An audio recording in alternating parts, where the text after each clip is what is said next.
Unfortunately, I'm not going to teach you guys. I apologize. I've done this before where like I get the question about the walk a lot, and you know, and I used to like do it, and it wouldn't land quite as impressively as you know I would hope or as the audience would hope, only because I really do feel like it really pops on screen because of the costume and because of you know the surroundings and the makeup. You know, I'm giving like you want to see the full picture to really have it resonate. But but I can't answer the first part. So in terms of coming up with it, I saw when I read the pilot that he receives this horrific injury from Fish Mooney, and so that was great because then that it comes from a real place. So I could research that. I consulted with our stunt coordinator, and then I also we have a medic on set, and I talked to him as well, just asking both of them, if a person received an injury this way and didn't have it,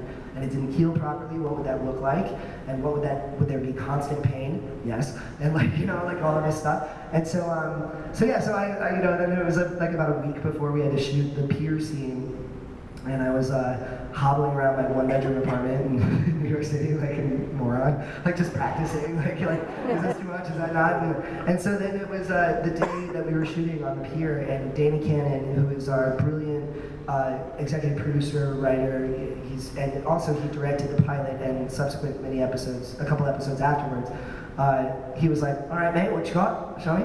And I was like, "Okay," and I showed it to him, and he was like, 10% less. And I was like, okay. And he was like, all right, let's shoot.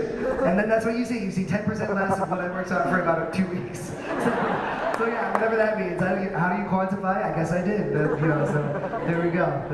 That's the limp. Yeah. So thank you. Oh, and the other thing too, yeah, it is true. There was one day when we were shooting the third episode of season 1, and it was it was in the middle of summer in New York City. We were in Chinatown. There's like hundreds of extras and a bus and the big crane shot, the whole thing. And I go out and it's like when Oswald gets off the bus, he's back in the city. He looks around and then he walks off. And I did that whole thing, it was great. And then I go back to where, I just go back and sit in my chair, and then I was like, oh my God, I totally forgot to limp. I completely forgot to limp. And it's this big scene of me walking away, and I'm like, la la la, cheat Kelly, hi. Yeah, and I was like, oh, you gotta be kidding me. And so I went back and I was like, do we have to redo this? And they'd already moved on, the bus was gone, the extras were gone, and I was like, I felt like the most unprofessional actor you could possibly imagine. And they were like, no, it's okay, we'll cut around it, it's fine.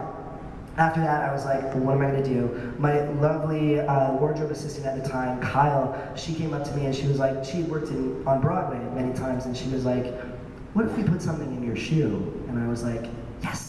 And that's actually Stella Adler is a very famous acting teacher, and she developed this idea where it's like if your character is specifically Brick from Cat on a Hot Tin Roof, who breaks his leg, to make it more real for the actor, she was like, put a rock in your shoe, make it real for yourself, And it was like, so we took a water bottle like this, put it down flat side up because I'm not a masochist, and taped it in my shoe, and for that entire season and then half of season 2, that was in my right shoe. And then eventually it was like, I think I got it. And so I downgraded to 2 quarters stacked on top of each other. So now whenever you see it, there's 50 cents in my right shoe. So yeah, that's a win.